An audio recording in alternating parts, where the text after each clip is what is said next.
Hello, everyone. Good morning, good afternoon, and good evening, wherever you are joining us. And welcome to the Millennium Fellowship Class of 2025 graduation ceremony. We are thrilled to have you here as we celebrate the remarkable achievements of our fellows from more than 47 countries and more than 370 campuses around the world. My name is Rayana Hafidhan, Campus Director and a Millennium Fellow from Zaytuna University, Libya. And my name is Silas Gonzalez, Campus Director and a Millennium Fellow from Pace University, Pleasantville Campus, USA. We are thrilled to be your moderators today. Now, let's get started. As all of you are joining, share in the chat your name, your university, and where you're joining us from. If you're a Millennium Fellow, share with us which sustainable development goal you are advancing.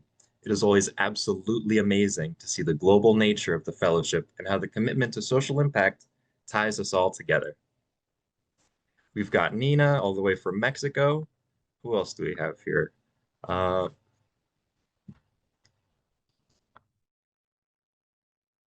Blessings. Adrija from India. We got people from Kenya. Wow, everybody's flooding the chat as we speak. Everybody's here united to celebrate their graduation ceremony, all shared towards social impact. Wow, Silas, you got people from every corner of the world here today. I love the energy in the chat. It's incredible to see the diversity in this virtual room. Always a reminder that we are not alone in our social impact journey. Let's keep the energy high. As we dive into our celebration, it is my honor to introduce Sam Vigar. Sam is the executive director and co-founder of the Millennium Campus Network. He has been a guiding light to all of us here at MCN. He has dedicated his career to empowering young leaders, like all of us, to create positive change. Sam, welcome, and the floor is yours. Thank you, Silas. Thank you, Rayon. And Millennium Fellows, welcome and congratulations.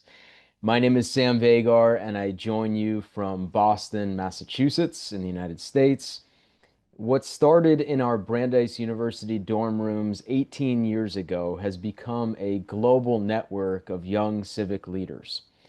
Our North Star is to help young people own your voices and power to make a difference, to advance the Sustainable Development Goals. There are now more than 20,000 alumni and more than 4,000 Millennium Fellows graduating in the class of 2025. You are tuning in live from more than 290 universities in 47 nations. Congratulations. Sometimes people ask me, 18 years into my journey with MCN, what keeps me committed? Let me tell you a story. In September, we helped convene a reception during UNGA at the Fossil Showroom in New York City. It was a tremendous amount of work, and we asked some of our alumni if they would volunteer.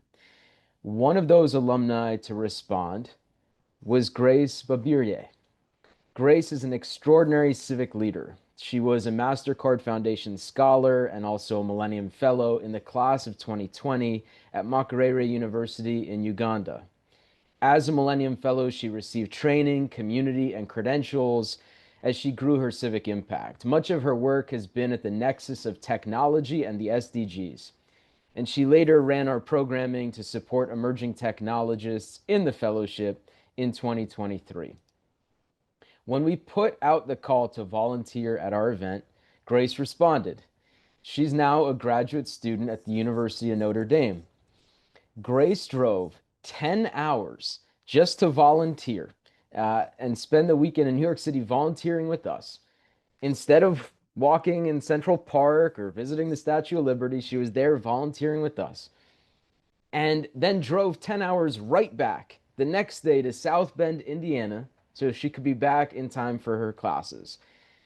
So I wrote Grace recently and I asked her, why would you be so committed to this community? Why drive 10 hours in each direction and spend your weekend in New York City volunteering with us? And Grace gave me permission to share part of her motivation with all of you.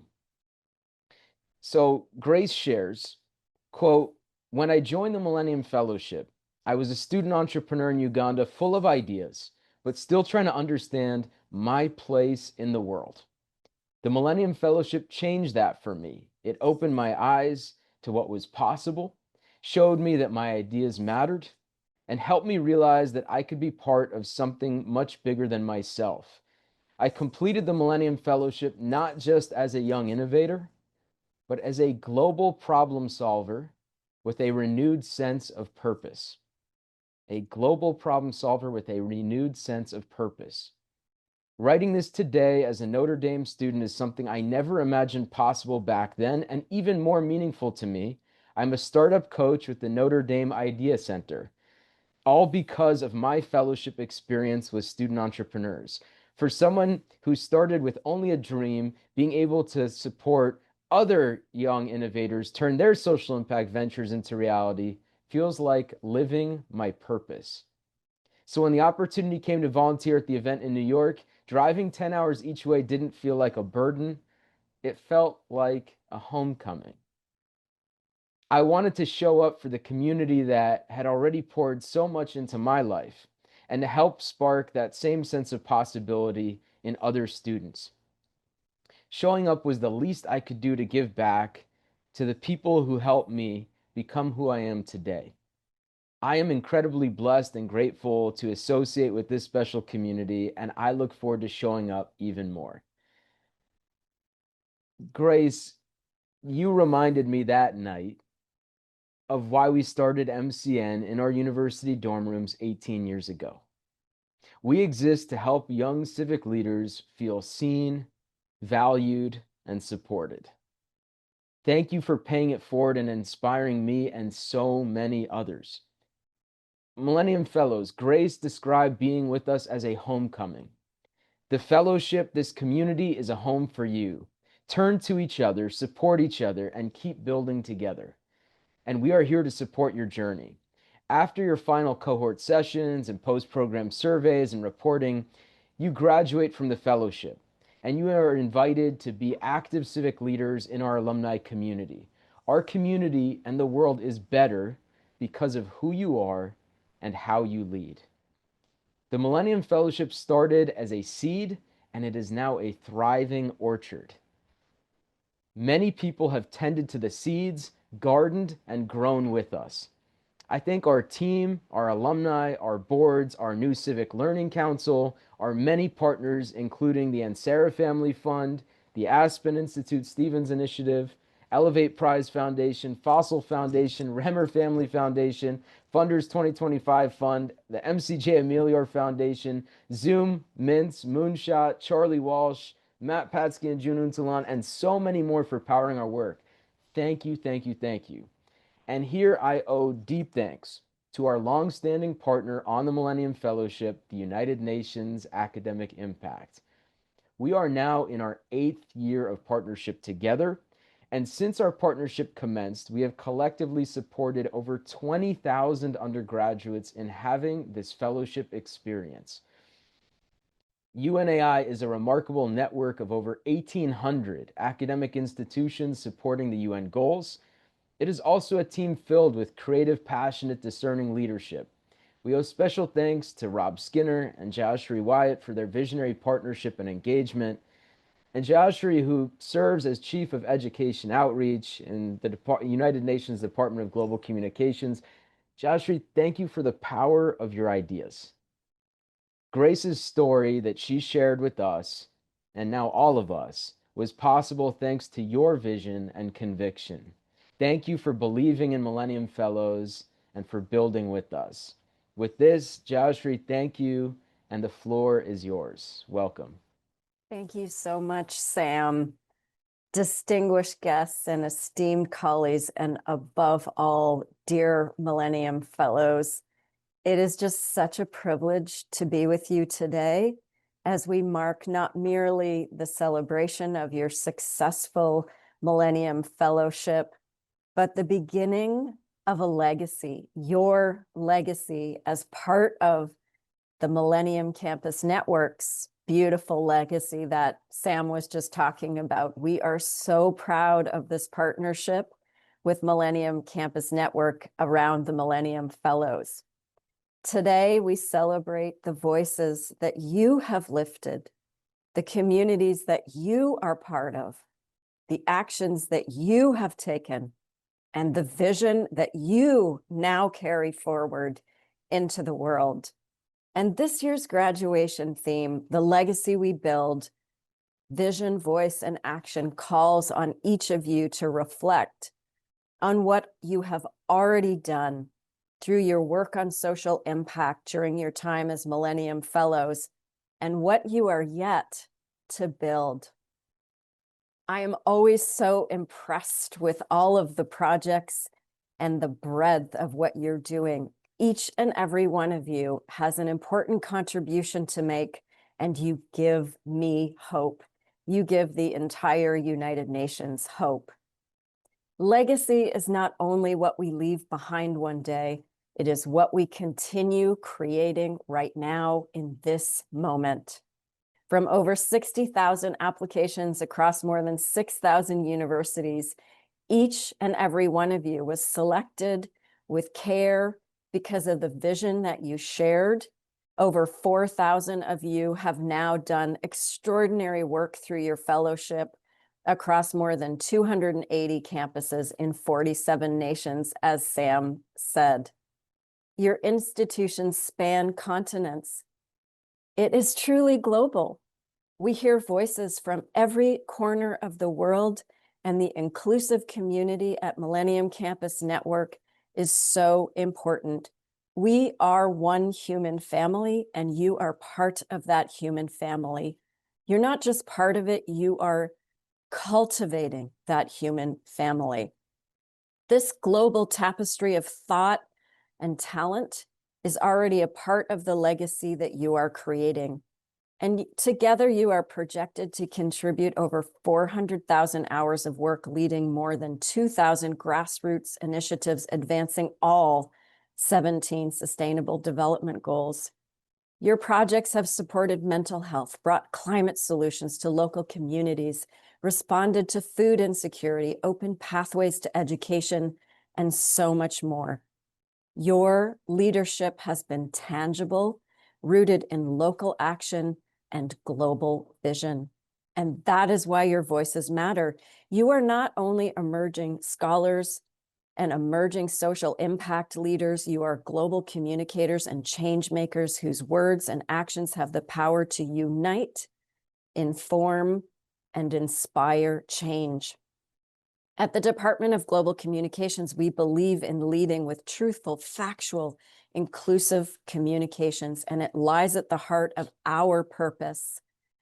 Your generation understands this instinctively. You confront misinformation not with noise, but with clarity. You build understanding across cultures through storytelling that uplifts rather than divides. You choose empathy and compassion as a form of leadership. In the Pact for the Future adopted by the UN in 2024, the international community reaffirmed its commitment to future generation, and your work as Millennium Fellows embodies this pledge. You demonstrate that ethical leadership isn't theoretical, it can be translated into hours of engagement and cooperation for real change. So as you continue your journey, as you continue to build your legacy, let your vision be bold and courageous. Let your voices be clear and inclusive. Let your actions be rooted in purpose, partnership, and compassion. Live lives of consequence. Reach beyond what is comfortable. Cultivate generosity and collaboration. Ask difficult questions with courage and answer with dignity. It is action that energizes us, and it is action that inspires others. And each one of you has something special and unique to contribute. And as Jane Goodall, the late and great Jane Goodall, who was a UN messenger of peace, reminded us, change starts within. So let your legacy be built from within. Let your inner pilot guide you. Let your decisions be ones that are always of upliftment. Let your actions protect the rights of the most vulnerable among us, and let your ideas be built in hope. Millennium Fellows, congratulations. Thank you for your leadership, your resilience, and most of all, your devotion to shaping a more just, peaceful, and sustainable world. The legacy you build begins today with your vision, your voice, and your action. Congratulations and thank you. Thank you so much, Jayashri and Sam, for sharing those inspiring messages. Jayashri, I loved what you shared about reflecting on our social impact journey and reflecting on our ideas and talking about the legacy that we create now and how important is that. Thank you, Sam, for sharing Grace's story. It was so inspiring for all of the fellows. Now, over to you, Silas. Thank you, Rayon. The class of 2025 is bold, diverse, and we lead with conviction and courage. It is now time to take a look at what this fellowship journey has been all about for this class. Here's a special video collage capturing some of the powerful work our fellows have done to advance all 17 Sustainable Development Goals. Sit back, enjoy, and be inspired.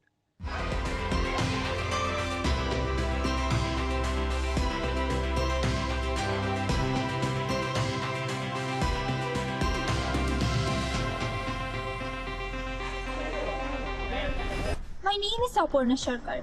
I come from Bangladesh, a country where life is inseparable from its river. The Podda, Meghna, Jamuna are the lifeblood of our nation. These rivers sustaining the life of millions, fishermen, farmers, boatmen, and artisans. But today, these rivers are struggling. The pollution, encroachment, shrinking water levels, and devastating river erosion are draining lifeblood from our communities, helping them reclaim their livelihoods and rebuild their futures. The future I envision is one where fishermen cast their nets into clean and bountiful water. The children learn from rivers and the families are safe from erosion. And the local markets are thrive with crafts and products. This is not a dream. This is the future which we can build, and I am committed to do whatever it takes to make it a reality.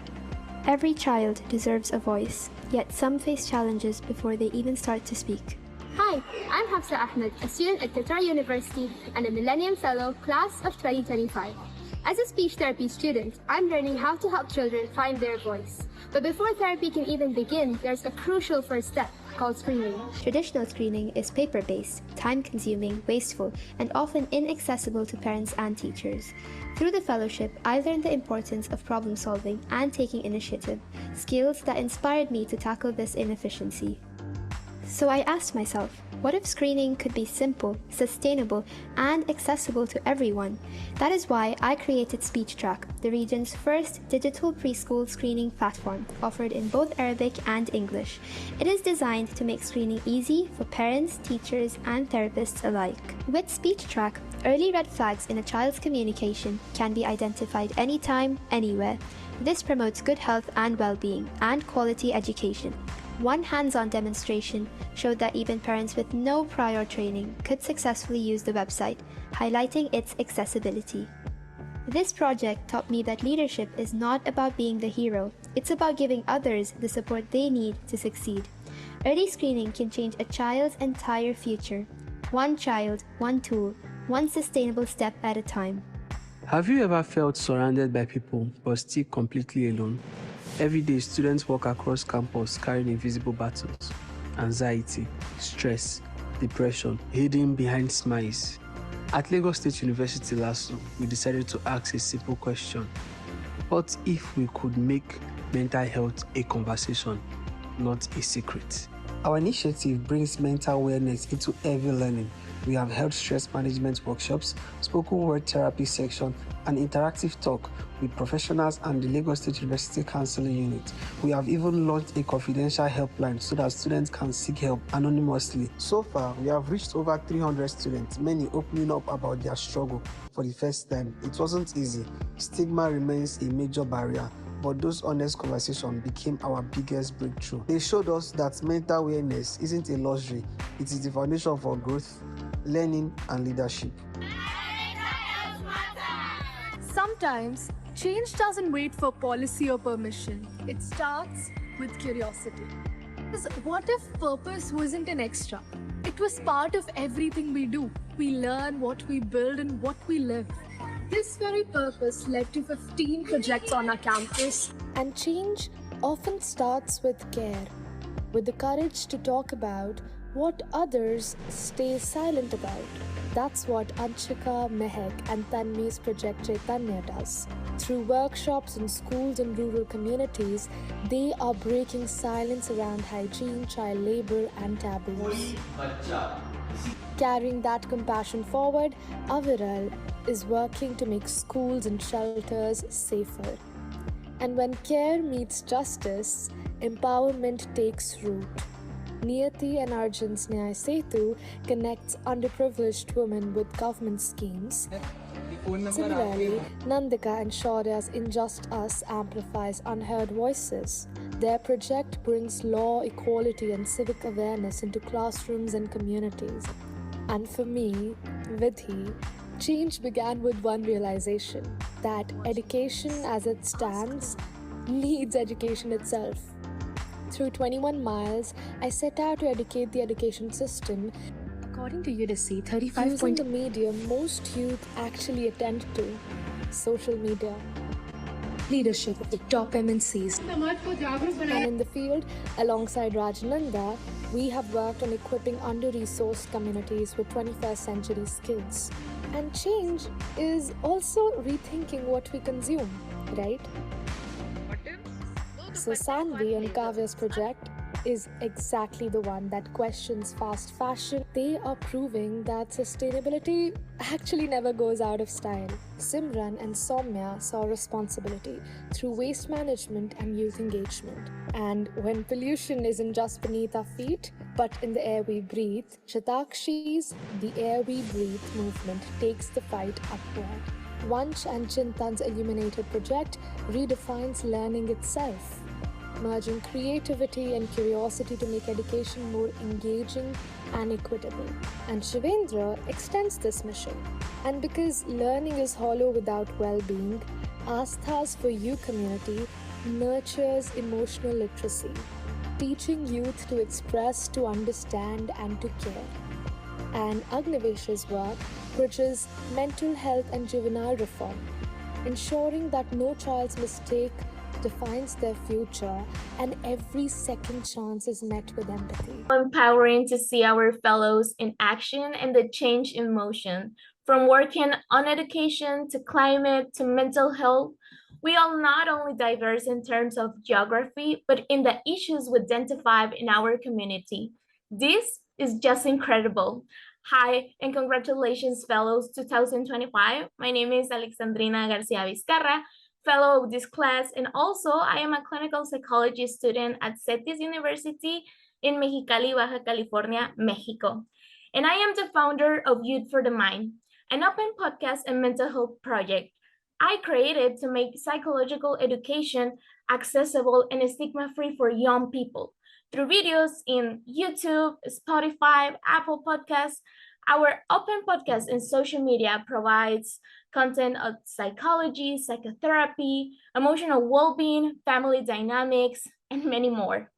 Today, reaffirms our theme for the event of the legacy we built, vision, voice, and action. It is not just what we have been able to achieve, but the ripple effect that have been set in motion in our community. As we celebrate the achievements of our fellows, we recognize that this will not be possible without the support of amazing university leaders who play a crucial role in empowering students to make a difference. Let us now hear from university leaders from African Leadership, Rwanda Kampala International University, Prague University, American College of Greece, Lagos State University, and Balochistan University of Information Technology, Engineering and Management Science, BUTEMS. I am Professor Ibiyemi Olatunji-Bello, Vice Chancellor of Lagos State University and MCN's newest member of the Board of Advisors. I'm deeply delighted to celebrate with the class of 2025 Millennium Fellows on your graduation.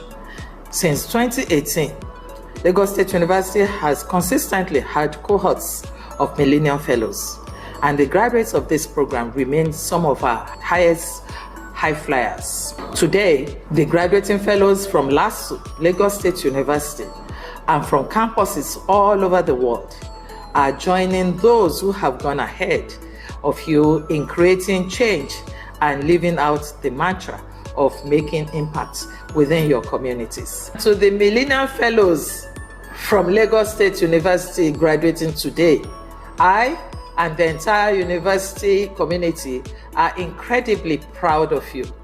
Keep leading, keep acting, and keep serving. Dear Millennium Fellows, it is an honor to be celebrating your graduation from the Millennium Campus Network Fellowship Program. It fills my heart with hope to see so many of you around the world working for the greater good. For decades, we at BRAC University have been putting in the effort to ensure the basics of human life, be it addressing poverty and hunger, to ensuring peace and justice. And now, through collaboration with the Millennium Fellowship Program, we promise to venture into even more meaningful leadership through refining skills, broadening perspectives, and addressing complex social challenges with empathy, purpose, and conviction. I extend my sincere thanks to the Millennium Campus Network and the United Nations Academic Impact for empowering young leaders worldwide. Let us continue to inspire change and carry forward the spirit of collective action beyond graduation. Hello everyone. Today I want to speak to our Millennium Fellows, and especially to the more than 35 of you representing the African Leadership University from our Rwanda campus. First off, congratulations. What you have done over these past months is remarkable. You took ideas that could have stayed on paper and turned them into real projects, real conversations, real change in real communities. You stepped forward when it would have been easier to just stay comfortable. And in doing so, you have carried the ALU torch on a global stage. At the African Leadership University, we believe leadership is measured not by knowledge alone, but by what you choose to do with it. It is service, it is courage and responsibility. And through this fellowship, you have embodied that philosophy. You reminded all of us why the African Leadership University exists. And for that, I want to say thank you. Stay restless, stay grounded in your values, and stay connected to one another. Hello everyone, I'm Rania Saliotaki, Sustainability Director at the American College of Grace and Coordinator of the Millennium Fellowship Program on our campus. It's an honor to join you for the global graduation of the Millennium Fellowship Class of 2025. At the American College of Grace, our mission is to cultivate ethical leadership, responsible citizenship, and service to society. The Millennium Fellowship Program brings this mission to life. It challenges students not only to learn about the Sustainable Development Goals, but to act on them, turning ideas into meaningful impact. This is why ACG has proudly participated since 2020. On behalf of the American College of Greece and I personally, with great pride, I congratulate you. Thank you for your dedication and for proving that young leaders can and do shape the future. Dear Millennium Fellowship Class of 2025, I congratulate you upon your graduation. My name is Professor Ngoma Mohammed, the Vice Chancellor of Kampala International University. For Kampala International University, it is the second time that our students are participating in this fellowship program. KIU specifically had 22 participants that are graduating in this particular cohort. We congratulate you in a special way. Thank you for projecting KIU as the leading private university in the region. We believe that the graduates of this program, or the Millennium Fellows as we refer them to, will build a legacy with the vision and voice to act. Once again, congratulations. May you live to change the world and make it a better place to be. Thank you. Hello, my name is Khalid Hafiz and I'm the Vice Chancellor for Balochistan University of Information Technology, Engineering and Management Sciences, which is based at Quetta in Pakistan. I'm really delighted to congratulate the MCN Millennium Fellows who have completed their fellowship for 2025 this year. Linking there, we have 12 fellows who participated from our university, undertaking projects at the grassroots level, including harvesting, composting, cleaning the communities, upcycling, recycling, and working with the young women to have confidence building in their lives. Once again, my congratulations and all the best for you for your future. Thank you. Thank you, university leaders, for your inspiring words, and congratulations, Millennium Fellowship Class of 2025. My name is Sonia Sokoine from the University of Kairuki in Dar es Salaam, Tanzania, and I had the honor of serving as Millennium Fellow and Campus Director this year. Through the fellowship, I was part of a group project called You and Me for Her Together Against Cervical Cancer, which aimed to raise awareness, promote HPV vaccinations, and provide free cervical and breast cancer screening services for women and girls in Mwembe Madafu community here in Dar es Salaam, Tanzania. Our work aligned with Sustainable Goal 3, which is good health and well-being. And this experience taught me that leadership is not about doing it all, but about bringing people together, from volunteers to doctors and community leaders, to create lasting impact. It showed me that compassion and collaboration can change lives in very real ways. It is impossible, I think, to summarize the Millennium Fellowship experience in one sentence or so, let alone one word, but let's try. So, Class of 2025, we have been hearing about you for the last half an hour. I think it's now time to hear from you. On your chat box, you should be seeing a link to Mentimeter. Click on that link and answer this one prompt. Complete the sentence. The Millennium Fellowship experience was blank. And as we see the word cloud fill up, Rian, what about you? How do you want to answer this prompt? I would say it would be challenging. In Libya, opportunities like this simply do not exist too much. So being the first person to bring MCN to Libya and the first from Azaytuna University was a challenge in its own. But it was the kind of challenge that challenged you to push to your leadership journey and open doors that did not exist before. Sunya, what about you? What would your response be? For me, it was transformative because it turned my passion for women's health into tangible action. It reminded me that when young leaders come together with a shared purpose, impact is achieved. Silas, what is one word on the screen that is speaking to you the most? Word over in this Mentimeter that is speaking to me would be inspiring, because to be in this fellowship with so many of us having these dreams and goals of a better world, to have the means to realize those dreams, to put them into reality, to create that impact, to achieve that as a whole is really inspiring and amazing. And I think it's a great thing that we're all here now celebrating that goal and that realization of our dreams together.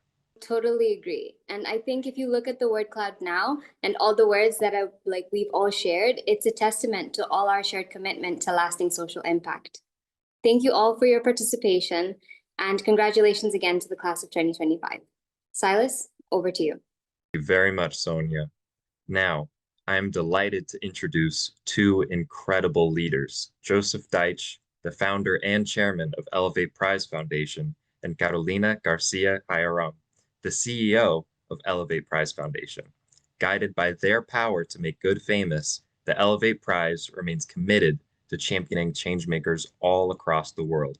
The Elevate Prize Foundation has been an unwavering supporter and valued partner in regards to the work we do here at MCN, and they are here to make a very special announcement and share advice with all of us. So with virtual applause through your hearts and reactions, please join me in welcoming Joseph and Carolina. I'm Joe Deitch. I'm the founder of the Elevate Prize Foundation, and I am especially pleased, thrilled, ecstatic to announce our newest recipient of our Founders Award. It's Millennium Campus Network and Sam Vigar. You're mobilizing a global force of remarkable student leaders. Their accomplishment, it grows every year. And you've been recognized by the UN. You've attracted mentors and advisors from the highest echelons of public service.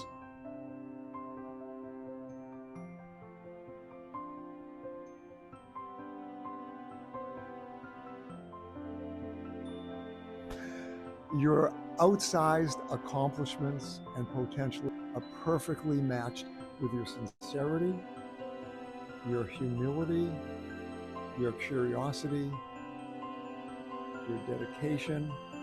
You're the best. I invite others to learn more about MCN. What they've done, what they're doing, who they've attracted, nothing short of amazing. They are a force to be reckoned with, and they've only just begun. Destined for more great things. So congratulations. You just heard about the Elevate Prize Founders Award. We are so honored to receive it. And I'm here with two visionary leaders, Joe and Carolina from the team at Elevate Prize Foundation. I wanted to invite both of you to share a piece of advice for the thousands of Millennium Fellows who are tuning and watching this as they launch into their social impact careers. Thank you, Sam. And first of all, congratulations to all the graduates. It's such an exciting time in your lives when everything and anything is possible and the whole world is out in front of you. And I applaud you for thinking about purpose and putting purpose at the center of your plans in your future. And I encourage you to stay the course and keep purpose as your North Star. It will pay off. Just keep working hard. But secondly, don't let the hard work get the best of you. I think in order to stay in this work, especially if you are dealing with some of our most intractable problems in the world, you're going to hit some deeply challenging moments in your life, and you should start to develop some tools and resources and practices that help you sustain yourself in that work. Because so much of the time, I think the work is so urgent that we forget to put the oxygen masks on ourselves before everybody else. And yet we can't stay in this work if we don't. So I really encourage these young people now, while they're young, to think about what are these things that really bring them inner peace and help them stay in the game longer, because we need you all. Thanks, Carolina. I could say to you all that just keep doing what you're doing. You're amazing. Whatever got you to this point, keep doing it. But I'm not going to say that. What I'm going to say is something that is unbelievably powerful. It's free. It's available 24/7. And weirdly, people don't always do it. And that is to ask questions.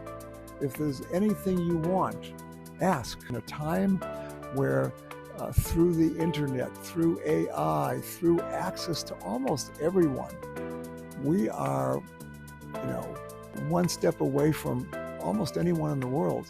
And all we have to do is ask. Okay, Sam, back to you. Thank you. And thank you to every Millennium Fellow for all you do every day. We are so honored to work alongside you, alongside the Elevate Prize Foundation. Thank you for all you do. Let's go build together. Thank you. Congratulations. Thank you so much, Joseph and Carolina, for your inspiring words and the remarkable work you continue to lead through the Elevate Prize Foundation. Your dedication to empowering change makers around the world, including Millennium Fellows, truly resonates with all of us here today. Sam, would you like to add anything at this moment? The floor is yours. It's a really emotional moment for me. This is 18 years in the making. And I want to thank Joe and Carolina and the Elevate Prize Foundation for their trust in us, in all of us. This Founders Award is an affirmation of each of you, Millennium Fellows, and the civic leadership you practice daily. Joe Deitch has been an extraordinary mentor to me since we first met at Opportunity Collaboration 6 years ago. It is an honor personally to receive this award and to share that Joe has joined MCN's Board of Advisors and is helping us imagine and realize the present and future of MCN. Thank you, Joe. And a core lesson that I've learned from Joe is to practice gratitude. If you can reflect and find even small things each day that you appreciate, an expansive sunset, a friend's hug, a quiet opportunity alone for introspection, practicing gratitude over time can shape how you experience the world around you. And I wanted to read just one quote that Joe shares in his book Elevate from William Arthur Ward. In this season of thanks and gratitude, the quote is, "Gratitude can transform common days into thanksgivings, turn routine jobs into joy, and change ordinary opportunities into blessings." And so I just encourage every Millennium Fellow to cultivate a practice of gratitude. And we are just so grateful to Joe, to Carolina, to Elevate Prize Foundation for partnering with us at MCN. We, as Joe shared, invite more leaders in philanthropy and media and beyond to come and join in this work and movement with us. And this award, as I shared, is a credit to each and every one of you. So share the love on the Instagram and LinkedIn posts now. And we're so excited to build with all of you as alumni in the days, months, and years ahead. Thank you, and we'll see you soon. We should always practice gratitude, never matter what. And congratulations for the Founders Award. Next, let's shine a spotlight on more fellows from around the world as they share their project highlights and the impact they've achieved this year. Over to our fellows. My name is Olivia Fang, and I am a current freshman at Harvard University. I'm working on a project that designs health education modules and sessions to create accessible, quality resources that build a healthier and more educated community, a key pillar of the UN Sustainable Development Goal 3, good health and well-being. Today, I'm honored to introduce a truly inspiring figure. Professor Thomas Ehrlich is an adjunct professor at Stanford University and one of MCN's board of advisors. An American legal scholar, he has served in the administrations of 6 U.S. presidents, including as the first president of the Legal Services Corporation and the first director of the International Development Cooperation Agency, reporting directly to President Jimmy Carter. He was also dean of Stanford Law School, provost of the University of Pennsylvania, and president of Indiana University. He has authored, co-authored, and edited 15 nonfiction books, written 2 novels, and is finishing a third, Jewels. His memoir, Learn, Lead, Serve, A Civic Life, was released in December 2024. Throughout his career, Professor Ehrlich has advocated for community partnerships, building institutional commitments to service learning and civic engagement, and other means of enhancing higher education's contributions to the public good. Professor Ehrlich, MCN is absolutely honored to recognize you as the 2025 Global Generation Award winner. Welcome, and the floor is yours. Congratulations, Millennium Fellows, for your hard work, for your commitment to becoming civic leaders in your countries. In the many nations, civic leadership is withering these days. Your willingness to assume the role is absolutely key to reversing that troublesome trend, and it's a privilege for me to be with you. I know about the crisis in leadership and civic affairs in the United States because I've devoted, as you heard, much of my professional life to working in the federal government, to helping college students gain the knowledge, the skills, the attributes to be effective civic leaders in their cities and towns, as well as national governments and international organizations. But around the world, the civic fibers that bind people together of each country, they're fraying. I've been grieving at the results. In the US, bitter partisanship, outrageous claims, and differing views of what constitutes truth have resulted in a deeply polarized electorate. Many nations elsewhere face similar challenge. But I also know, and I hope you know, that grieving is one thing, but you need to pick yourself up, as I do, and try harder, because we have no choice. And the same is true for every Millennial Fellow. That's why I want to talk briefly to you today about the political imperative that you become involved, if you're not already, and stay involved in public policy issues in politics to help bridge the dangerous divides My generation has frankly not done a good enough job in this area. I'm confident you'll do better.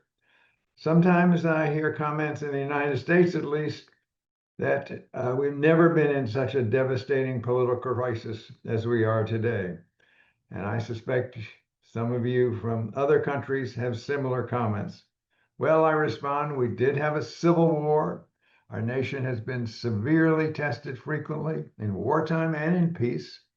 Yet, some say too, there was a spirit of compromise that's lost in today.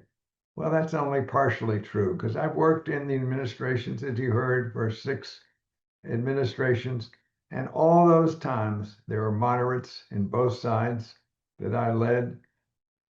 In those roles, I found that politics in the US, and I suspect around the globe, is always a contact sport. Words like cooperation, consensus may sound appealing, but apart from dictatorships, countries that have survived and thrived without civil wars from one generation to the next, not principally on the basis of harmony, but rather conflict.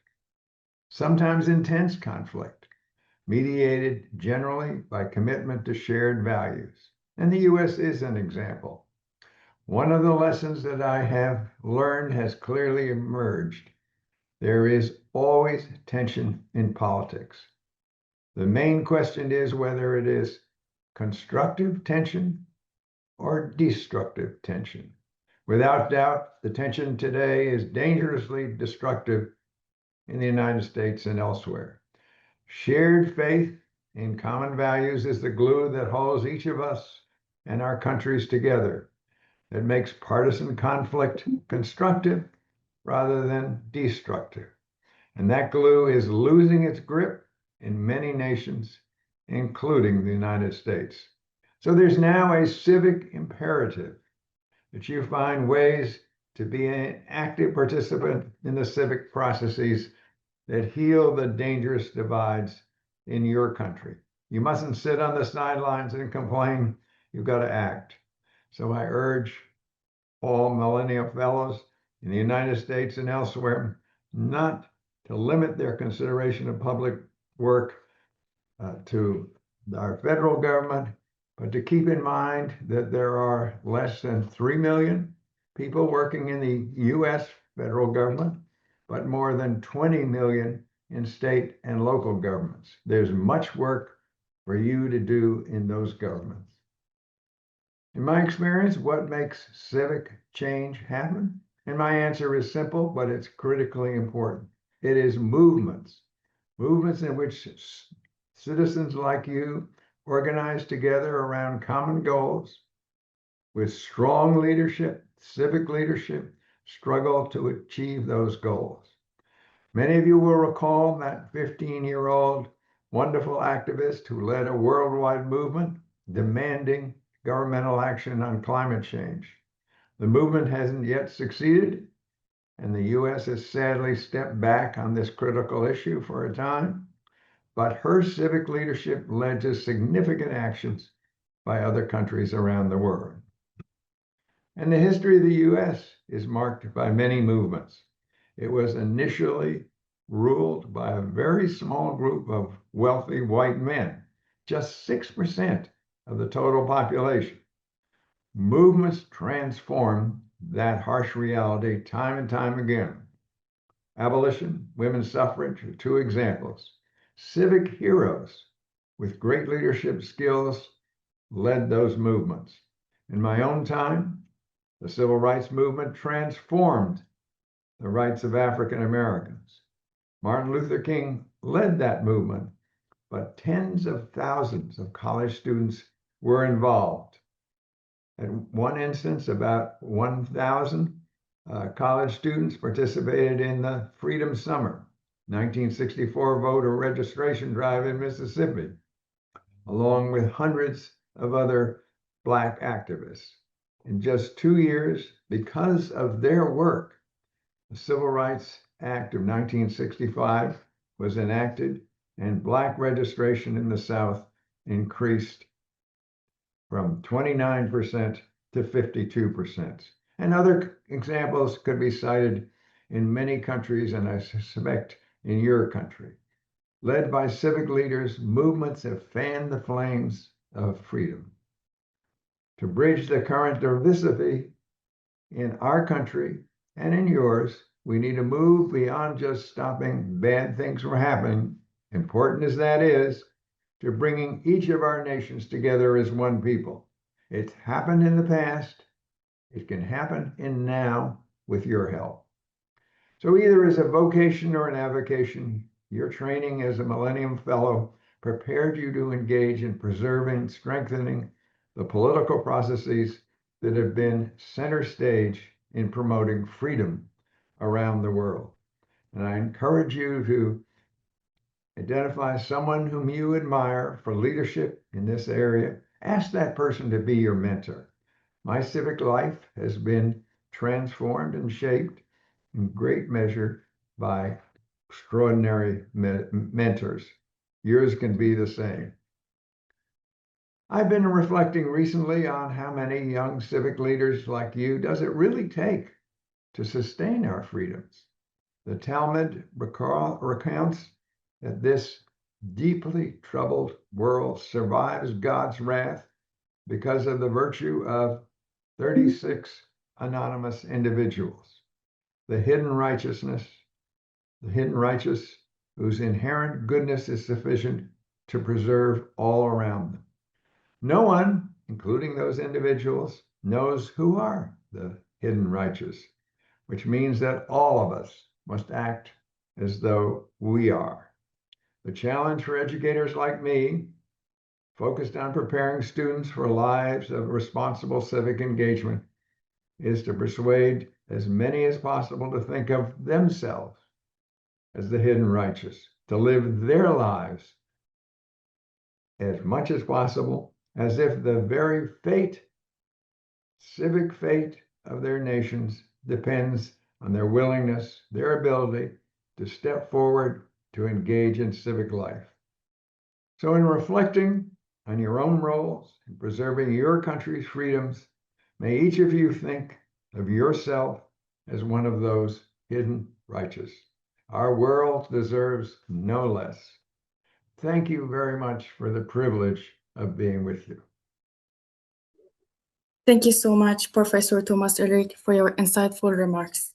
My name is Amina Barati, a Millennium Fellow and a Campus Director, University of Dubai, Class 2025. I found ZanHop as my Millennium Fellowship project. ZanHop is my initiative dedicated to Afghan girls and women to build skills, access opportunities, and rise as leaders. Through education, digital training, and community support, ZanHop creates a safe space where women can lead, learn, and shape their futures with confidence. I'm honored today to introduce an inspiring leader, Sapida Mawafi. She was born in a refugee camp in Germany. Her connection to displacement has forged and fueled her advocacy work for refugees. She is a critically acclaimed actor. Her work spans television, film, and on stage. She joined the second season of Emmy Award-winning HBO Max drama The Pit as a series regular. She recently starred as the female lead in the Apple TV Plus limited series Blackbird and in FX Hulu Class of '09.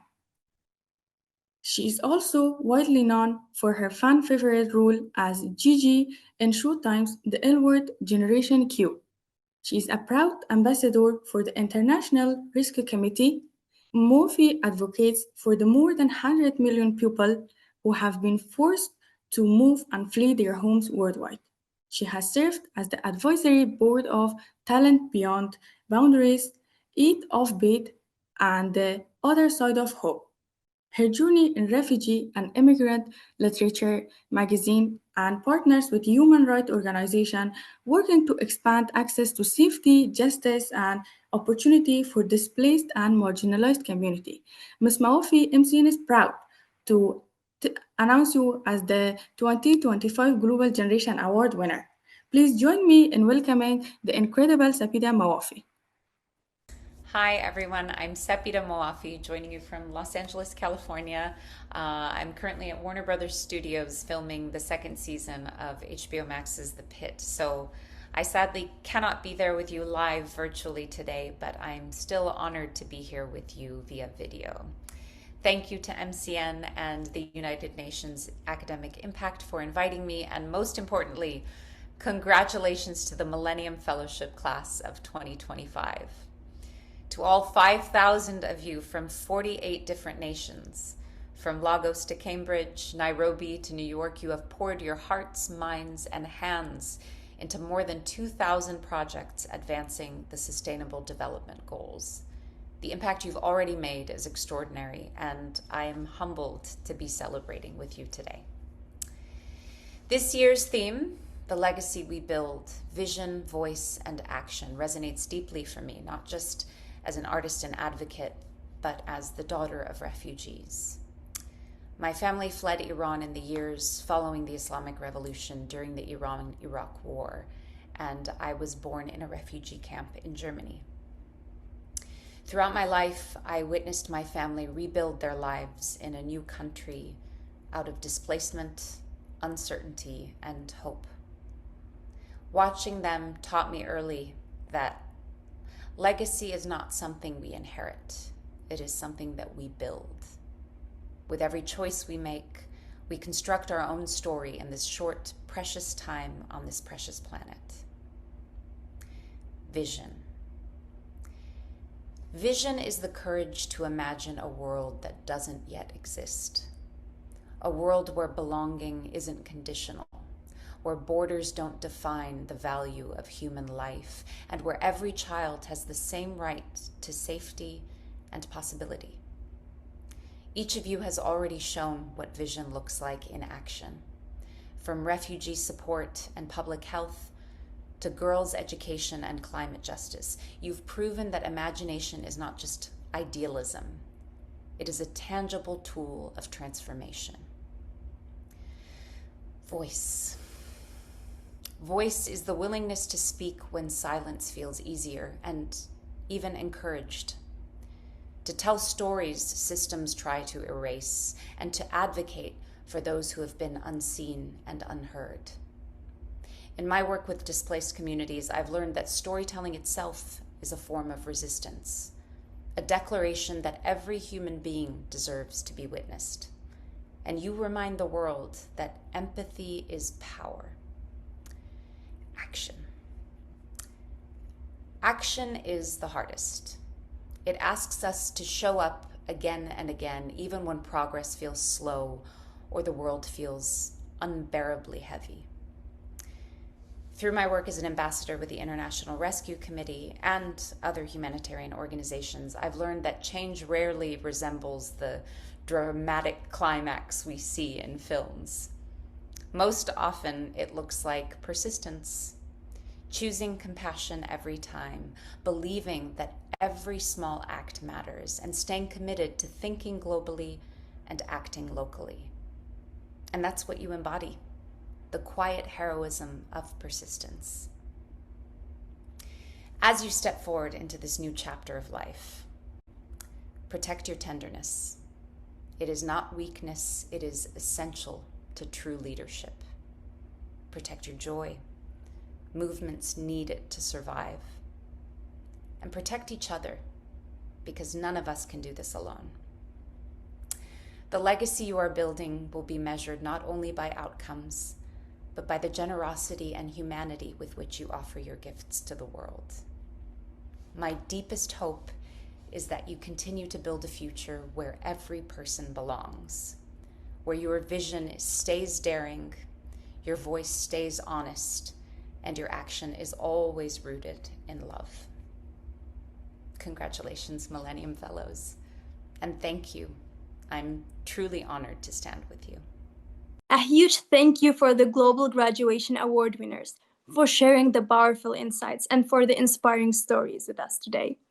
It's truly an honor to learn from such accomplished changemakers. Now we move to our fellows and the work what they are doing. That 1 in 3 women in Austria face gender-based violence at least once in their life? Hi, my name is Mona, and this is my social impact tour. My Millennium Fellowship project is all about gender-based violence and intimate partner violence. I partner with STOP, Stadtteile ohne Partnergewalt, for sensitivity and expert knowledge on this topic. My campaign Stop Schau hin is the result of this collaboration.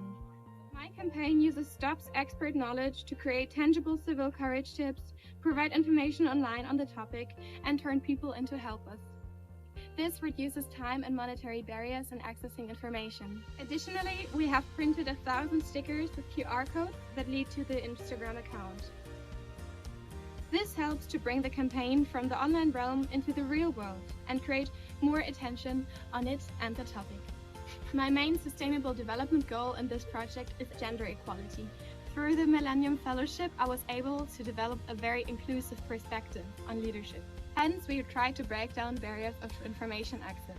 We use the concept of easy language, einfache Sprache, which is a B1 level German that most people in this society understand. This breaks down language barriers and helps people to access the information they need in order to become helpers in the case of violence. Hello everyone, my name is Tushik Bhatta and I'm here at NOA Shanghai. My project focuses on SDG 4, which is quality education, aiming to make AI literacy and ethical use accessible to every student here. That's why I'm leading an initiative to ensure that AI tools are integrated responsibly and transparently across our academic environment. And here at NOA Shanghai, students are demanding access to AI tools not just for convenience, but to keep up with the pace of global change. But here's the challenge. Our course selection system runs on a 2-week period where students often don't know whether a professor allows AI tools until after enrolling. Some instructors completely ban AI, others encourage it. This inconsistency wastes students' time and limits innovation, especially for those who rely on AI tools for research and creative projects. And my project solution is to establish an AI policy board. Following the footsteps of University of California schools, the predecessor to this project, the board will bring together faculty from STEM, social sciences, and arts, along with elected student representatives. From my fellowship, I learned that leadership isn't about knowing about all of the answers. It's about designing a system that makes transparency and collaboration possible. My advice for other Millennium Fellows, don't just respond to change. Structure it. Build the frameworks that let progress happen responsibly and gradually. My name is Rayna Fidan, and I came from Terhuna, the city that known for its silence and sorrow, the city that carried the weight of massive waves, but yet carried something even stronger, its will to rise again. From the faculty of medicine at the Zaytuna University, hope found its heartbeat again. This heartbeat became a movement, which is Saha 360.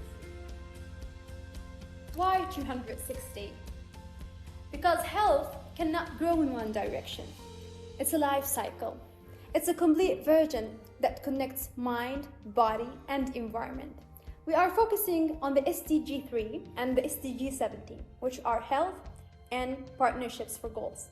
Because health cannot grow alone, it needs collaboration to grow.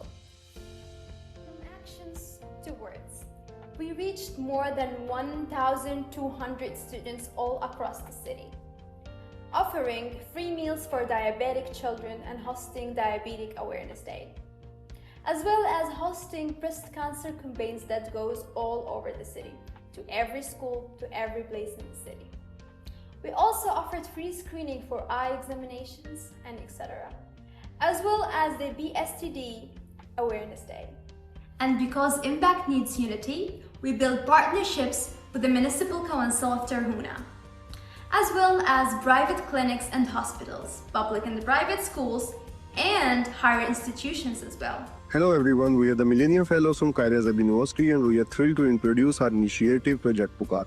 Pukar means the call for help, and that's exactly what inspired us. When floods hit Pakistan and millions were displaced, we knew we had to respond.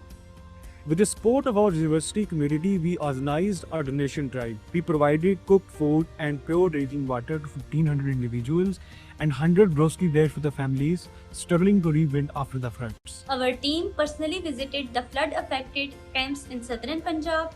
Millennium Fellowship provides us a platform to turn empathy into sustainable development. Project Pukar was our response to a call for help, but it became so much more. It became a reminder that whenever we come together, even in a single project, we can rebuild lives and restore hope. My name is Joyce Jerop, a Millennium Fellow and a founder of the project Rising Voices Brighter Tomorrows. My project focuses on SDG number 2, which is zero hunger, SDG number 3, which is good health and well-being, SDG number 4, which is quality education, and SDG number 6, which is clean water and sanitation. Through my initiative, I've been visiting schools around Nandi County. I've been sprinkling hope, sharing milk with them, taking them dustbins, water jerrycans, and also encouraging them. Later, I went to Baraton Center, where I demonstrated waste disposal, and then I distributed dustbins donated by Sunrise Mabati. I distributed them to Kisa Mistwater Company, Baraton Women Group, and I think like other 4 areas in the center that are prone to litter. I believe cleanliness and community go hand in hand. When I visited Kipshorori ECDE, their teacher smiled and said, "We didn't have porridge for them today, but I guess they're just lucky."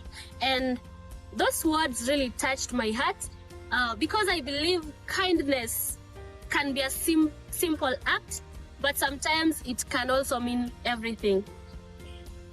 I then went to Captain Lil Primary School, where over 300 pupils got It a always packet of fills milk. me with so Daring much for hope everyone, witnessing every individual, every dreamer, every student, and every organization in the world to join us. We need strong communities.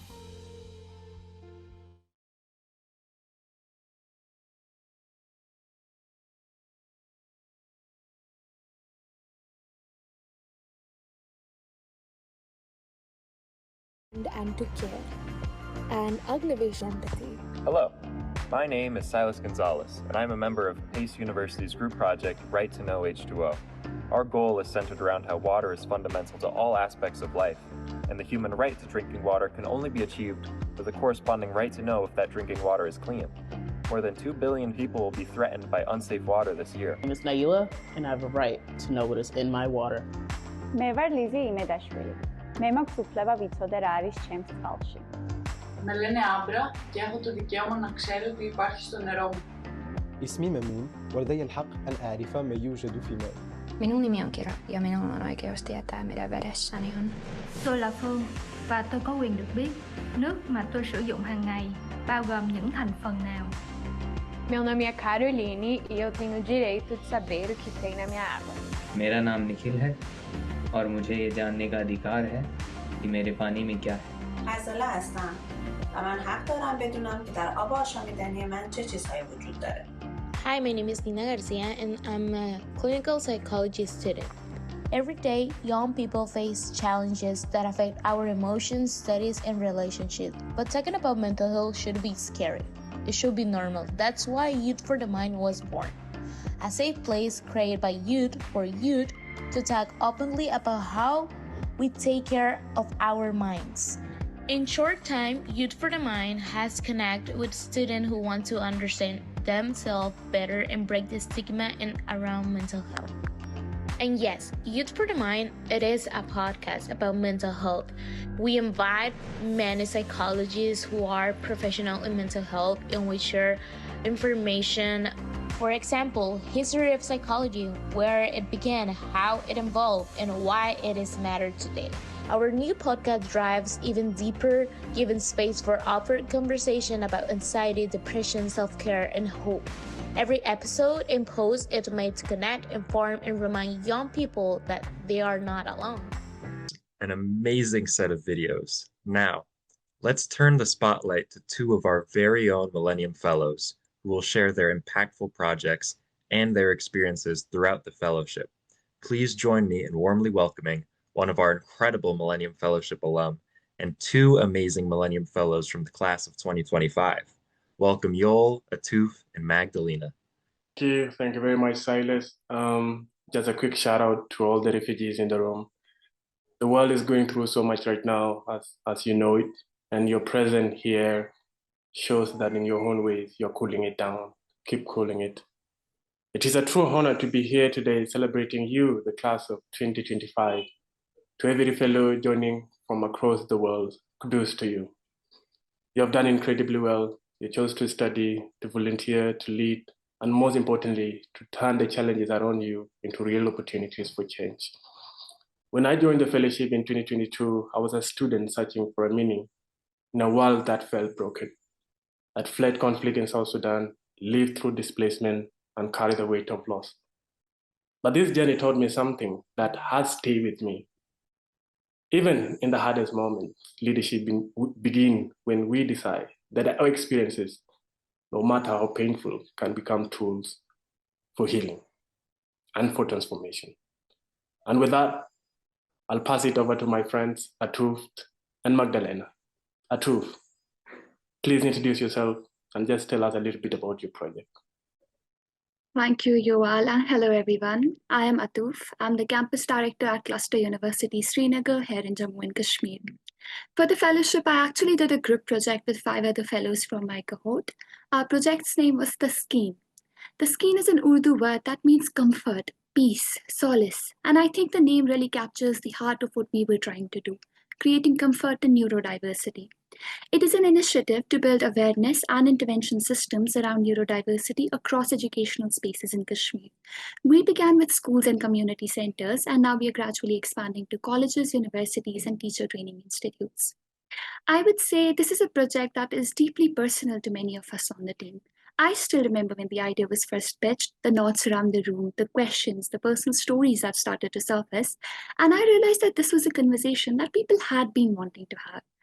All of us on the team have felt the unfairness in students being held back from realizing their true potential just because of differences that could so easily be accommodated. And I think it was in that moment, in that shared recognition of unfairness, that the scheme stopped being just this idea and became a collective moment for all of us. So that is the scheme, that is our project. Magdalena, I'm curious to know what your project was like. Yeah, of course, and that is an incredible project too. So I'm Magdalena, I'm a sustainability student and a Millennium Fellow at University College Dublin in Ireland. And with a background in art, I'm just so passionate about fashion, and I love those small scale fashion designers who just really put sustainability at the heart of their business. I've lived and studied in multiple European countries, and in every single one of those countries, I've seen those gems of designers that have a hard time getting noticed by consumers because consumers have a hard time, finding them, trusting their sustainability claims, and also just having a smooth shopping experience. And I wondered, is there any way to actually consolidate these designers into a platform that will work as a whole? Is there a way to connect all those pearls and achieve SDG 12 with that? So during the Millennium Fellowship, I connected with 4 friends in 4 European countries, and we decided that we're going to try it ourselves. So we called ourselves Edina, and our mission became really to make shopping for sustainable fashion online effortless, interactive, and transparent. So Edina is a fashion shopping app for emerging fashion designers in Europe, verified for sustainability with objective evidence that uses virtual try-ons. So as a user, you would type in your body measurements, and that generates a virtual mannequin that looks like you. And then you can try garments on this mannequin to see how they would look on you before you buy them. Overall, Edina is all about sustainability, accessibility, and community, and really aims to bring all those individual visions for sustainable fashion in Europe into a collective one, in which anybody in Europe who's passionate about sustainable fashion can participate. So back to you, y'all. All of us here would love to know, how was the Millennium Fellowship experience for you? And what's the one memory that really just stands out to you? Very much, Magdalena. The fellowship was truly life-changing. Before it, I saw my project as something I might work on much later in life. And that is because I never imagined anyone would support it financially. And the fellowship proved me wrong and gave me the confidence and the clarity to act sooner. I learned about the SDGs and centered our work on SDG 3, good health and well-being. And the memory that stood out for me will be when we were preparing to launch our project and we were looking for speakers we needed for the event. I quickly reached out to James. James is here with us.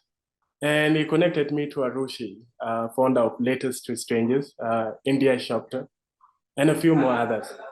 And that moment made me realize the power of this network, how people you have never met step in, support you, and believe in what you're creating. But back to you again, Magdalena. What was your favorite takeaway from the fellowship? Yeah, that's such a great question. I would say my favorite takeaway from the fellowship is just understanding how important it is to nurture uniqueness in social impact work. So, as I said previously, even before I lived in multiple European countries, but I've genuinely never interacted with so many fellows all over the world every single day. And when I experienced this rich tapestry of personalities and cultures and approaches to the SDGs and all of the projects that we were all working on, I just saw that we were all so unique. And I saw that that was so important, not just for ourselves and our projects, because, when you highlight your uniqueness, you are much better positioned to really brand your project well and to actually differentiate yourself against your quote unquote competitors and succeed in your venture. But also, when we highlight our uniqueness, we can actually achieve the SDGs on a global scale. Think about it, the SDGs are a broad vision, and they need unique people who have a very specific vision for their individual context. They need people who are sensitive to their context to actually bring that broad vision into whatever they're experiencing in their daily life.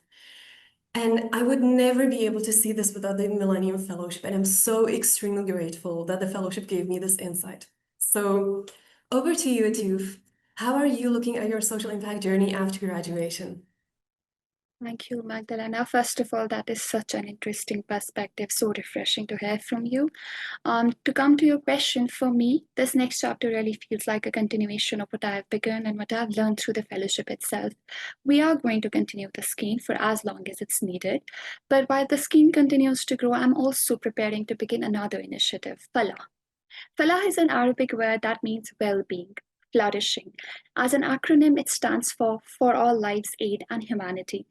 Here in Kashmir, where I come from, the spirit of charity runs very deep in our culture. What I want to do with Falah is tap into that energy and channel it into a sustainable model of community support.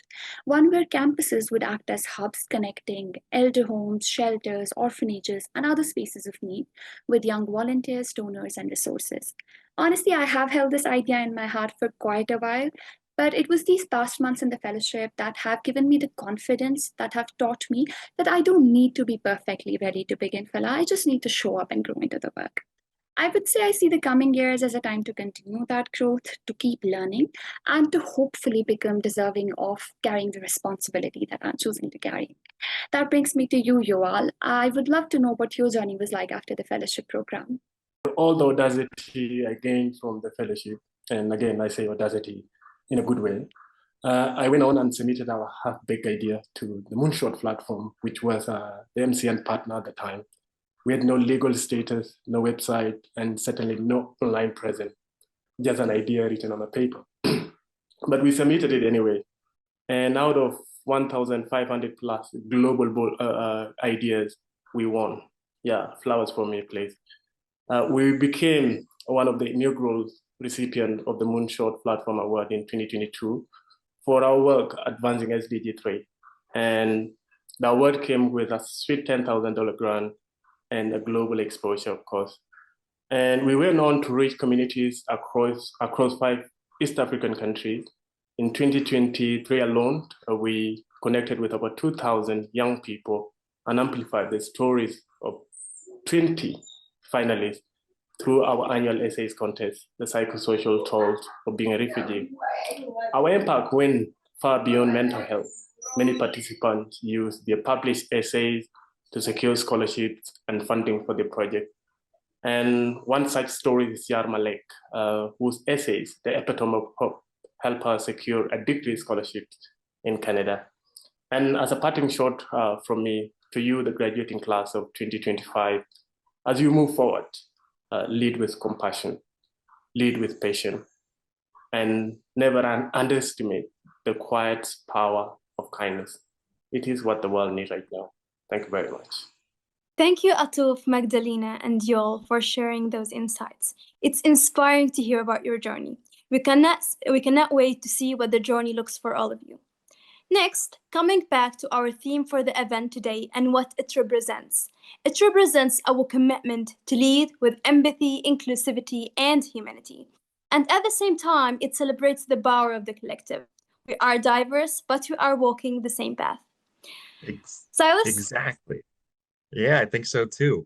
I feel like we are all connected by this invisible thread, a thread that ties us all to a path of social impact. This brings me to our next part of today's graduation. Millennium Fellows from 30 campuses have come together to share a letter to the world and the rendition of a song that fights for that better world, a world that is kind, compassionate, and driven by a shared vision, one of equality for all. Dear world, we come from places you've heard of and places you haven't. From crowded streets and quiet villages, from mountains, islands, deserts, and cities that never sleep.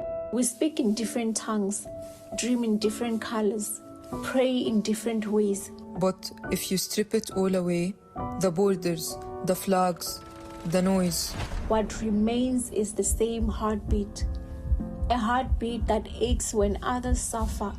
A heartbeat that truly believes kindness can rebuild what cruelty tears apart. The world feels heavy these days. There's war where there should be peace. Walls where there should be bridges. Fear where there should be understanding. But we, the young, the hopeful, the stubborn believers, we refuse to accept that this is the only way the story goes. We have seen the power of compassion, of hands that reach across divides, of empathy that needs no translation.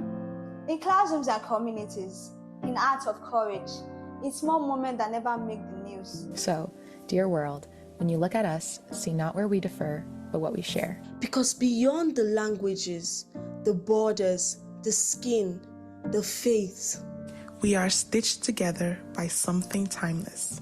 By the belief that dignity belongs to everyone, that justice is not a privilege, but a promise. We may not have the same lives, but we fight the same fight. And until every child can learn, every voice can speak, and every heart can live without fear, we will keep fighting together. Because at the end of it all, we are all human.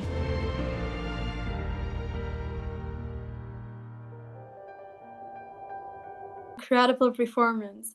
Silas, how do you feel? I just love how our community came together to celebrate the global graduation. This represents our togetherness and partnership, and this, I feel, is the perfect moment to move on to the next segment of the event.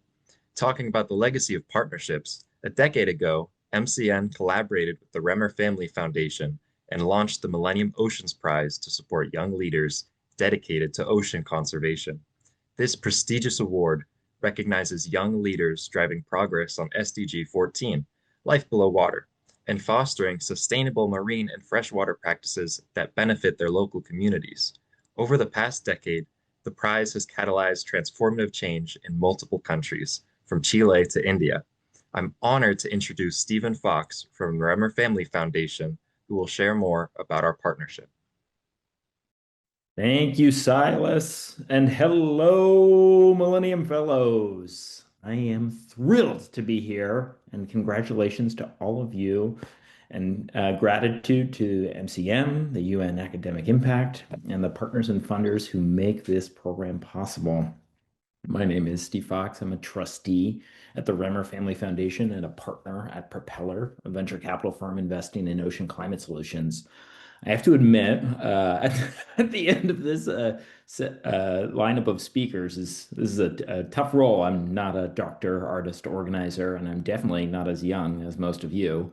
But what I am is a very, very proud ocean nerd who believes that the biggest challenges facing our planet, especially the ones tied to our ocean, will be solved by leaders like you.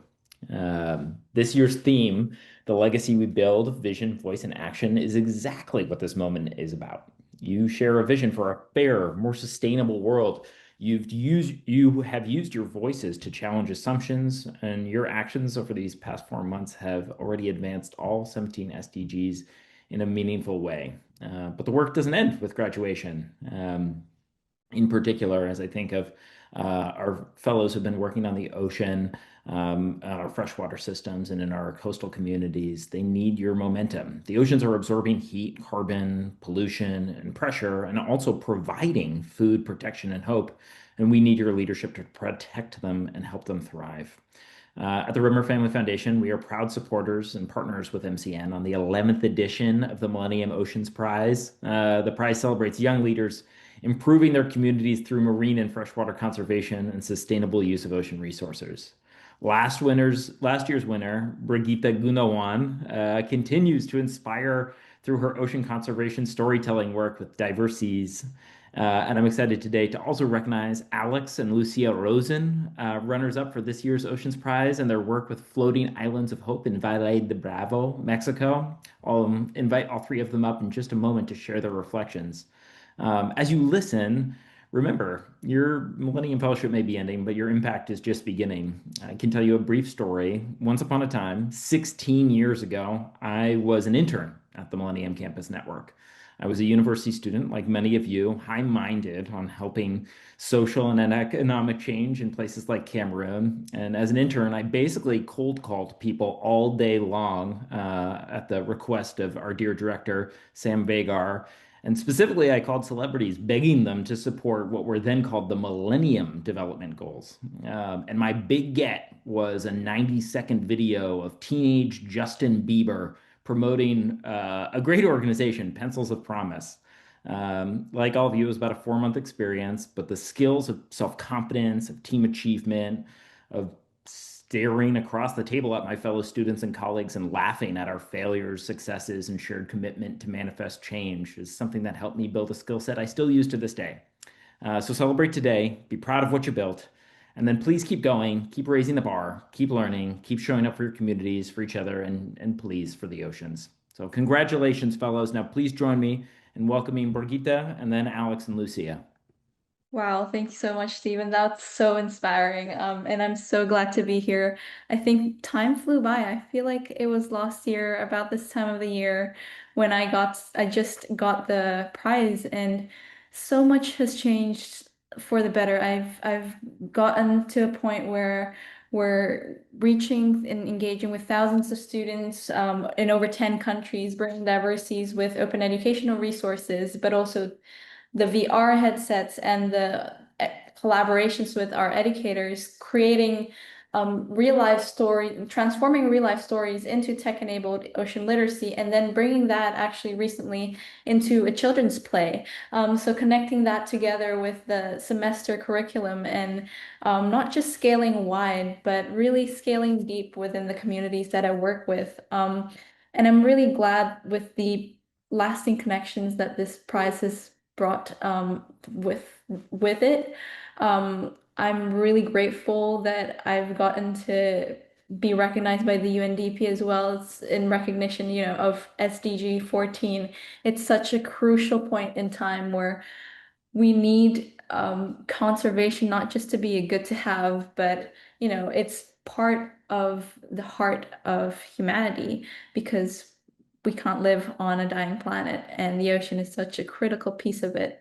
And I'm glad that through Diversities, we're touching and engaging people from all backgrounds, although we are working through formal education with schools, junior schools, high schools, but also looking into the coastal communities where our team resides across Indonesia, but also across other countries in the Asia Pacific. So I guess in all of this, I'm so thankful for the opportunities that this prize has provided me, and really hope that moving forward, I'd be able to collaborate and welcome all of you to connect with me as well. And perhaps we can bring diversities to your communities as well. Thank you so much. Hello, everyone, and congratulations to all of the graduates. First of all, we're so happy to be here. Thank you so much for having us. My name is Alex Rosen, and I'm a sophomore at Columbia University, and this is my sister, Lucia. And our project is called Floating Islands of Hope. Small town about 2 hours away from Mexico City, and that place has always been our home. The impetus for this project comes from the beautiful lake that Valle de Bravo is built around. The lake used to be beautiful and large, but in recent years, droughts, exploitation, and neglect have drained it to a puddle in the middle of town. Those droughts led to terrible pollution in the lake. Lately, recent rains have made a huge difference in ameliorating the situation, but contamination persists. Our project aims to restore the lake to its former glory and maintain it. Yeah, So our initial motivation really came from seeing our home lake plagued by eutrophication from fertilizer runoff. And our home lake became so polluted that we could no longer swim in it. This had a huge impact on the local economy. It drove away tourists, and it was really a horrible sight to see. And wanting to do something about that is what really pushed us to start this project. Our project creates floating wetlands of phytoremediating plants that absorb the pollutants from this lake and help clean the lake. Yeah. This is why we're so grateful to have been chosen as the 11th Millennium Ocean Prize runners-up. Receiving this award means that we're not alone in believing in the future of Bahia de Bravo, and that we'll be able to bring the hope that this award has given us to the lake and to the community around it, and hopefully to spread it to the rest of Bahia and the world. Yeah, and just like as we look ahead, I really hope this kind of work shows what our generation can do when given the opportunity. Big changes can come from small places and bring a hope that snowballs and inspires. So we hope our project helps others to protect their own waters in whatever way they can. Thank you so much, Stephen, Brigitte, Lucia, and Alex. Those were amazing and powerful messages, and I agree with you. I hope it snowballs into something even greater than we expect. Speaking of the ocean, did you all know that nearly 23 billion gallons of clean drinking water are produced every year by desalination techniques? That's enough water for approximately 300 million people. And according to the UN, 1% of the global population depends on desalinated water. Just something I think you have a right to know.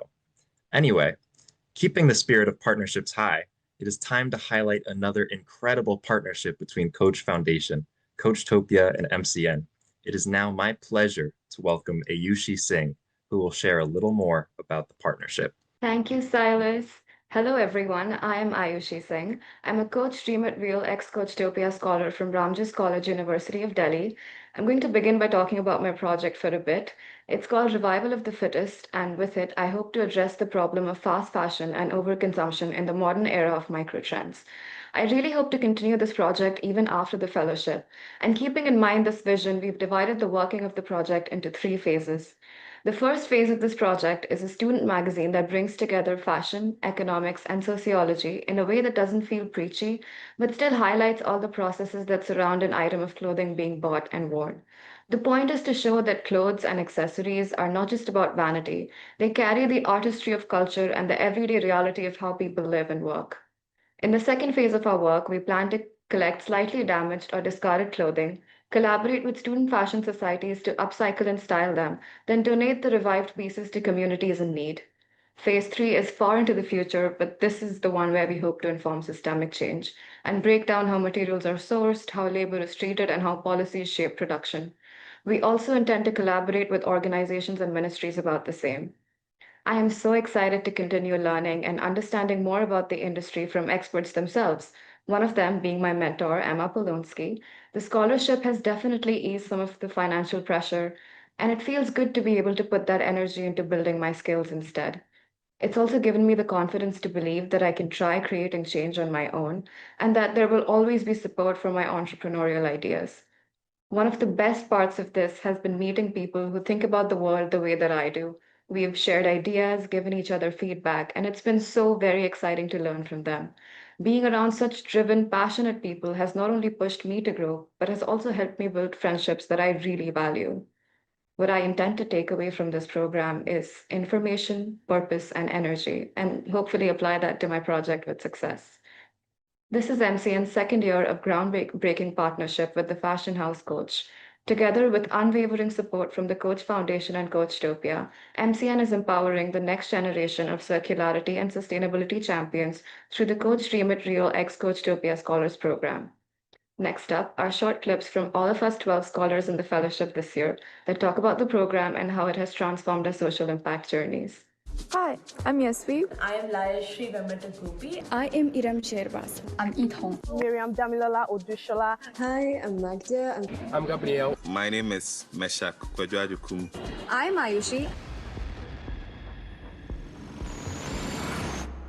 Hi, I'm Yasvi, one of the 2025-2026 Coachtopia scholars. So for my project, I wanted to take circularity down to its roots, literally, starting with the land.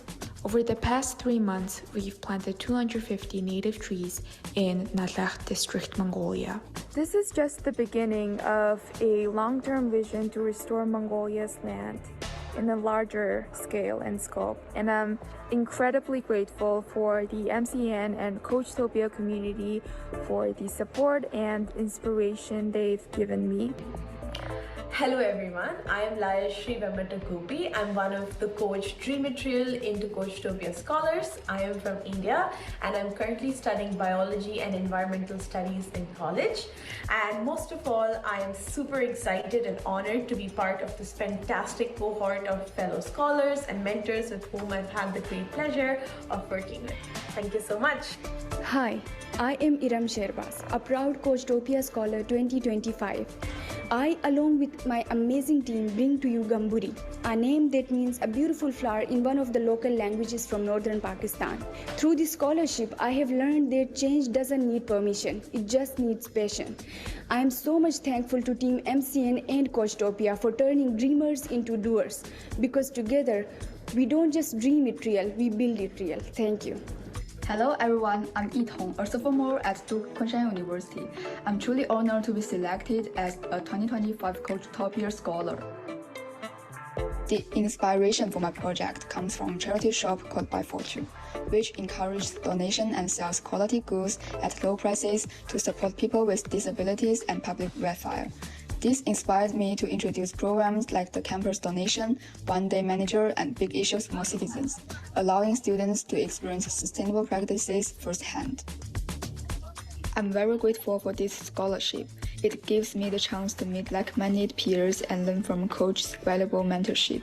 Thank you to MCN and Coachtopia Scholar Program for supporting young changemakers like me. Hello, I'm Miriam Damilola Odushola, and I'm in my final year studying law at the University of Lagos. I was one of 12 selected Coachtopia scholars and also a proud Millennium Fellow. Through this scholarship, I plan to engage in more sustainability education, teaching teenagers out of school, single mothers how to make sustainable income from waste fabric. The inspiration behind my project comes from seeing waste from fast fashion end up in landfills, disposed improperly, and end up in canals, forcing me to sprint my way through school every single day during rainy season. However, building ecosystem's initiative and my mentorship with Coach is helping tremendously with that. To say a big thank you to MCN and the Coachtopia team. Thank you so much for believing in me. Hi, I'm Magda. I'm from the Czech Republic, and I'm one of this year's Coach Dream It Real Coachtopia scholars. And my goal for the scholarship is really to start taking my dreams more seriously. And one of those is my project, Edina, which I'm hoping will become not just a fashion shopping app that makes shopping for sustainable fashion online easy through artificial intelligence, but also one that connects emerging ethical designers and shoppers and really creates that kind of online community. And this scholarship has been so fundamental for me in pursuing that dream so far. And I would just like to thank the Millennium Campus Network and the scholarship team so much for making this journey possible for me and all the other scholars in this program so far. Hey guys, how are you? I'm Gabriel. I'm a Coachtopia scholar from Brazil, and today I'm going to present to you a little bit about my project. So I'm working a project back home in Rio. I'm doing research on how we can approach the problem with river heat islands in Rio, and the reason why I'm doing this project is because I grew up in the Rio suburbs. So I grew up with this really hot environment and almost no trees. So I'm working, how can we address this problem? Hello world, my name is Meshach Kwedwajukum, a Coachtopia scholar of 2025. So I'm the founder of Ecofy Designs, a startup that seeks to process agricultural waste and plastic waste into an alternative for traditional wood to tackle the issue of lack of desks in Ghanaian schools. Hi, I'm Ayushi and you're watching Disney Channel, is what I would say if I was walking you through the inception of my love for fashion. But this is more serious. I am a Coach Dream It Real Coachtopia scholar from University of Delhi. What inspired my project was narrative. As an English major, I've been taught to find a story in everything. I wanted to create something consistent out of the small, dissipated parts of stories that I see everywhere around me. This was a way for me to catalog what exactly inspires fashion and have that get through to The Millennium Campus Network and Coach have given me the space to not only learn, but apply what I was once only curious about. It has introduced me to the possibility that we can hold fashion to a higher standard, one that honors the hands that create it, the land that sustains it, and the people who wear it. Wow, such incredibly powerful stories. And I have to add, I feel like a very proud friend. I am now honored to introduce Brittany Gray, Senior Associate at Coach Foundation, to talk more about our partnership. Brittany, thank you so much for joining us today and welcome. Thank you, Hayushi, and hello, everyone. It is an honor to join you today for this year's Millennium Fellowship graduation and celebrate this incredible milestone with more than 4,000 Millennium Fellows. Congratulations to you all for not only your graduation, but of course, how you're continuing to make an impact and shape your communities with empathy and courage and collaboration. As I mentioned, my name is Brittany Gray, and I'm on the Coach Foundation team. The Coach Foundation is the philanthropic arm of the Coach fashion brand. We are on a mission to create opportunities and remove barriers for the next generation of young people. Dream It Real is the Coach Foundation's signature initiative focused on providing scholarships and mentorship and resources for young people around the world. We have a goal to fund 10,000 scholarships by 2030. And for those who are not familiar with Coachtopia, Coachtopia is a sub-brand of Coach founded with the mission to help advance circular fashion and build a better future for our planet. So as you can see at the Coach brand at large, we believe in the power of youth-led change and having the courage to make your dreams a reality. And that's why we partnered with MCN to launch the Dream It Real Coachtopia Scholarship, a program that is designed to support young leaders who are driving sustainability and circularity forward in their communities. And our vision is simple: to remove barriers for passionate change makers like you all, so you can pursue education and careers that will transform industries and protect our planet. I really enjoyed hearing from all of the Dream It Real Coachtopia scholars this year in that video, and hearing directly from Magdalena and Ayushi on their projects. Your passion for sustainability and circularity truly shines through in everything that you do. So congratulations. And all of your projects and initiatives that we've heard today are a bold testament to the power of vision and voice and action. And you're showing what it means to lead with purpose and to uplift your communities and turn courageous dreams into real lasting impact. And on behalf of Coach and your Coachtopia mentors, we are so proud of all the work you've done so far. So this year's theme of the graduation is the legacy we build, and that deeply resonates with me. Legacy is something that we create together, and we have to work on day by day, step by step to build. And to build your legacy, you have to have that vision. You have to use your voice, and you have to take action. Your vision for a more just and sustainable world really unites this generation, is so inspiring. Your voices challenge norms and inspire change, and your actions are really shaping communities and influencing systems far beyond your time in the Millennium Fellowship. The opportunity to speak here today with you all has really made me think about my own legacy and my own journey to get to where I am today in the social impact field. I started my career as a high school teacher because I've always believed in the power of education to transform people's lives. Later, I moved into the nonprofit sector where I worked to expand opportunities for young people at a larger scale. And today I'm at Coach, a brand that is not only a leader in fashion, but is deeply committed to supporting the next generation and achieving their dreams through education and mentorship. And one of the programs I am most proud to be part of in my career as part of my legacy so far is the Dream It Real program, and especially the Dream It Real mentor program that I lead, which pairs the students that we support at the Coach Foundation with mentors from the Coach company who guide them through their educational journey and help them navigate that transition from college to career. Mentorship has been a constant in my own life, and I encourage you to lean on your mentors far beyond just graduation, but throughout your lives. They are sounding boards, they are connectors, and they are champions who can help you take the next steps towards building your legacy.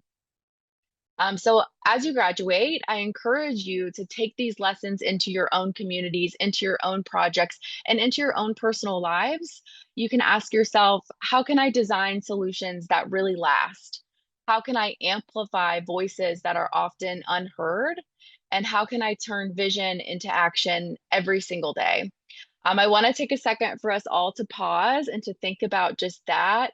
how can I turn vision into action every single day? So in the chat, if you could just tell me one action you are going to do today or tomorrow or maybe the next day that is going to help you achieve your vision and contribute to your legacy. So one action that you might do today, you might do tomorrow, that is going to contribute to your legacy and building your future that you want to see.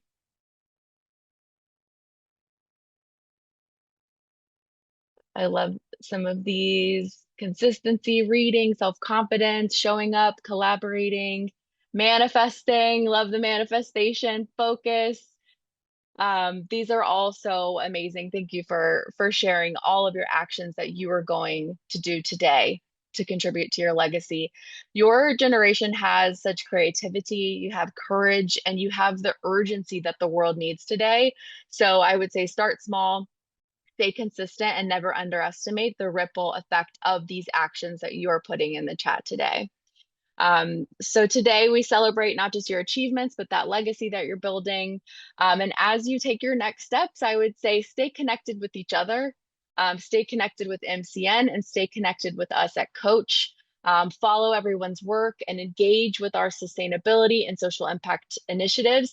And together we can keep building a future that reflects that shared vision. So thank you for having me today, and congratulations, everyone. And hello, everyone.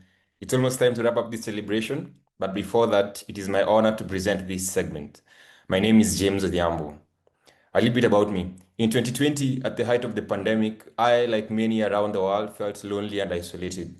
It was around that time when I stumbled upon the Millennium Fellowship, and the decision to apply began a journey that nearly 6 years later continues to change my life every day.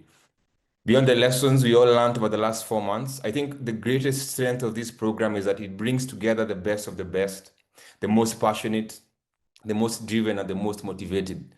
And the good news is this is not the end of our journey, far from it. For context, all 4,000 of us graduating here today are joining a larger community of 20,000 plus alumni. Over the coming years, we will meet in every corner of the world, at conferences and in boardrooms, leading grassroots movements and standing for political office.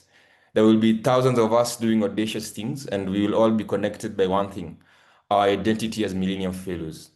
In celebrating this community, today we are proud to introduce a new tradition, the Global Next Generation Alumni Award. Every year, this award will recognize and celebrate Millennium Fellowship alumni who have gone on to become inspirational role models thanks to their Leadership Post program. And now I will announce the 2025 inaugural Global Next Gen Award. The first winner for the year is Mr. Yusuf Babatunde from the class of 2020 in the University of Ilorin with his project TIDA, which is tackling antimicrobial resistance in Ilorin, Nigeria. And Ms. Chantel Marekera from the class of 2019 with the organization Little Dreamers Foundation, which is providing subsidized pre-K education to children in Zimbabwe. Today, as we honor these two outstanding peers, may their example show every one of us what is possible. May they motivate us to sustain our impact, to continue giving back to humanity, and most of all, to forever embody the ethos of values-driven leadership, empathy, humility, and inclusion. Congratulations. Let us hear a word from our winners. Thank you so much for this incredible honor. MCN was one of the first global platforms that believed in my voice, and being named the inaugural Global Next Gen Award recipient truly means a great deal. When I joined the Millennium Fellowship in 2018, all I had really was a simple idea. The idea that children in my community in Harare deserved access to early education. Little Dreamers started as a very small effort, just a few children, a few books, and a belief that we could build something better. That experience shaped everything I've done since. It grounded the way that I approach my work today at the World Bank and the work that I've done through the UN Women Leaders Network, through the Generation Equality Youth Task Force, through the Food and Agricultural Organization, through UNESCO, and so many other incredible organizations creating impact around the world. Always connecting policy conversations to lived realities on the ground. To the class of 2025, Your leadership does not have to be perfect. Start where you are. Build consistently. Refuse to shrink your vision because the world needs leaders who can move between community and policy. And you are stepping into that responsibility today. Thank you so much, MCN, for this recognition, and congratulations to every fellow graduating around the world. Hello everyone, my name is Yusuf Babatunde. I am a young Nigerian and I am truly honored to be acknowledged at this magnitude as the inaugural recipient of the MCN Global Next Gen Award. I've never been in such a room with thousands of inspiring young people, and I feel very privileged to be among you all.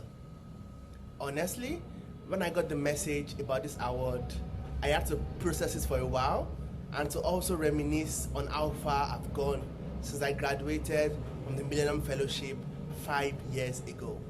It was truly for me a moment of self-reflection. For many of us, we are the first in our communities to dare to dream. We are the first to imagine what's possible, even when the resources are scarce and when the pathways to scale our work often feel uncertain. We often tell young people to dream big, but it's often difficult to dream beyond your level of exposure. But every time you choose to learn, you choose to stay curious, you choose to explore, you expand the boundaries of what the future can hold. The Millennium Fellowship has not only given each and every one of us that level of exposure, but also the tools and the training to unlock our potential. Regardless of your background, and no matter how unlikely your beginnings may seem, you have the power to rewrite your own story. There are lots of challenges in this world, and when I see young people like you stepping forward with courage, with innovation, with conviction, from protecting life underwater to ensuring that underprivileged children find their passion, to bringing quality healthcare to underserved communities, and to many more interesting projects, I want each and every one of you to give yourselves a round of applause. To all the graduates here today, I want to charge you with 3 things. 1, be true to yourself, and don't be afraid of the possibility of failing. In fact, don't let that possibility stop you from trying. My journey is one filled with many rejections, and there were moments where it felt like I wasn't progressing and things weren't moving. In these moments, I remembered on my why, and I thought about the faces, the stories, the lives of the people that have pulled me into this amazing work that I do, and let that also be your fuel. 2, lift as you rise. For each one, teach one. When you get jobs that you have been so brilliantly trained for, remember that your real job is that if you are free, you need to free someone else. If you have some power, then your job as well is to empower somebody else. Don't gatekeep, mentor others, share opportunities, because the true measure of your leadership is not how far you go alone, but how many others you carry along with you. Thirdly, class of 2025, don't wait until you feel ready. Start now. Start small. Start where you are. There are some things that you can't be sure of. You must take a chance. If you wait for the perfect weather, you will never plant your seeds. I dedicate this award to the entire alumni network of the Millennium Fellowship, doing amazing work, breaking barriers in their own little corner of the world. Many thanks to the Millennium Campus Network for this honor and for believing in youth leadership in a real way and not just as a slogan. Thank you again for reminding us that the next generation isn't coming, we are already here. Ciao, ciao. So much. Congratulations once again, class of 2025. If you're so excited, kindly share in the chat. Just drop the word legacy. Love to hear from you. Congratulations, class of 2025, on reaching this milestone. Today isn't just a ceremony, it's a celebration of your grit, your consistency, and the real impact that you've made in your various local communities. You show leadership, compassion, and purpose, and we are all so proud of how far you've come. As you move forward towards completing the program and earning your certificate from the United Nations Academic Impact and the Millennium Campus Network, here is what every fellow must ensure is completed, which is first the graduation checklist, which will be shared in the chat right now, the town hall waiver form, all campus training sessions completed on or before the 30th of November, the social impact tour submission, which is also due on the 30th of November, as well as the project report, which would also be due on the 30th of November. For the exit survey, it will be shared shortly after the graduation, as well as the deadline for submission. Don't forget to follow us on all of our social media platforms, Instagram, LinkedIn, X, and TikTok. You've done the work. Let's finish strong. The world is already feeling your impact. Congratulations once again. I want you fellows to know that in an era where pain and rage may run rampant without just consequence, know that you are proof that hope and empathy exists. And no matter what, these feelings and inclinations of working for a better tomorrow will move forward because you will move forward. So as you are about to graduate, remember to walk with purpose, act with kindness, and keep moving forward. To leave you with the line from the movie Dead Poets Society. No matter what anybody tells you, words and ideas can change the world. And today, the class of 2025, you have proved exactly that your ideas, your courage, your commitment to serve, they are not just dreams, they are blueprints for the future. So step forward boldly, lead with intention, create with purpose. And remember, the world will not change for you, but it would absolutely change because of you. Congratulations, Millennium Fellows. The future is waiting for your magic. And a reminder, application for the class of 2026 are already open. If you know someone who is ready to make an impact, or if you are an inspiring fellow, also inspired today by our fellows' work, do encourage them to apply and join the global community.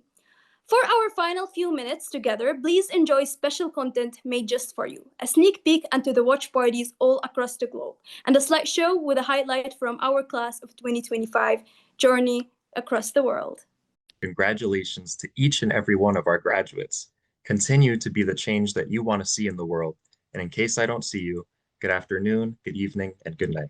Is down and beating your soul when there's nobody around it. Small things that can change the sound and the vibe of the spirit that can change a town. And started small, now it's touched a crowd, and the crowd is growing, now the word is out that we all do our part. We can touch the ground without a cape and a mask. We can touch the clouds, yeah.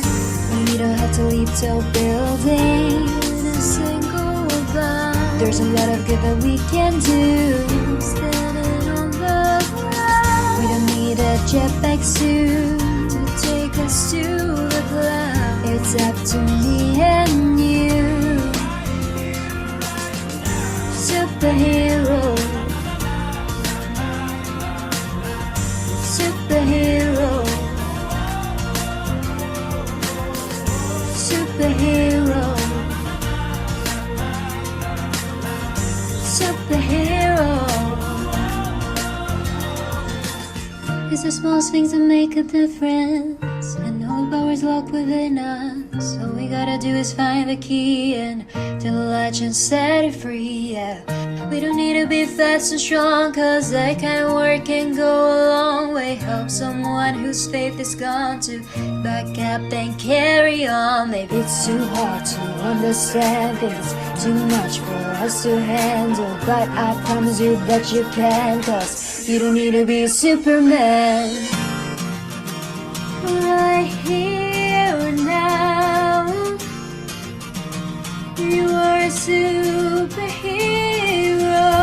We don't have to leave to building in a single bound. There's a lot of good that we can do standing on the ground. We don't need a jetpack suit to take us to the cloud. It's up to me and you.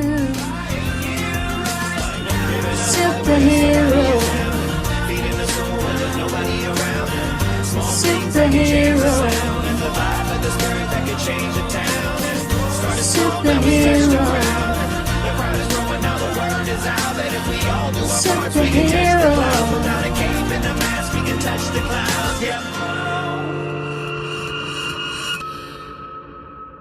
Everybody is down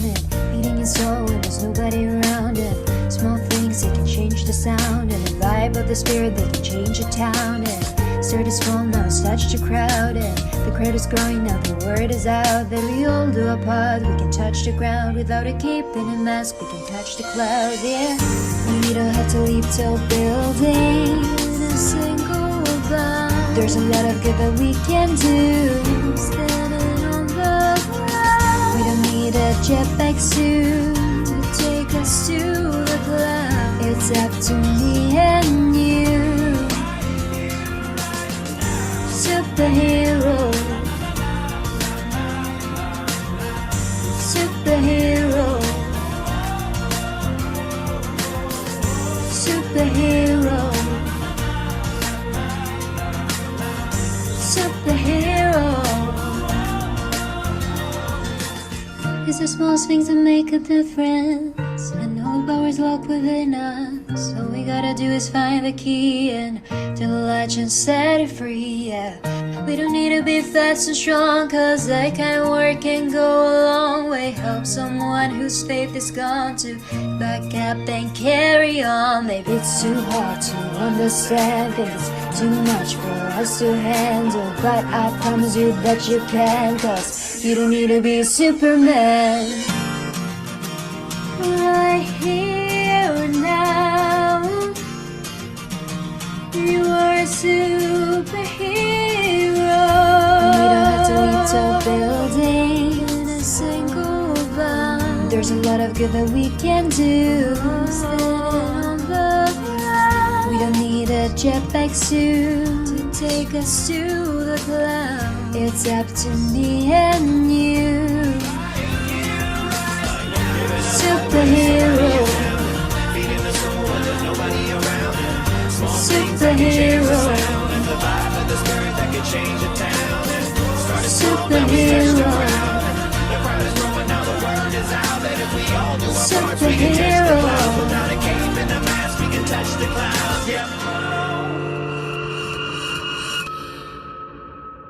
Everybody is down and beating his soul when there's nobody around. And small things that can change the sound, and the vibe of the spirit that can change a town. And started small, now it's touched a crowd. And the crowd is growing, now the word is out that we all do our part. We can touch the ground without a cape and a mask. We can touch the clouds, yeah.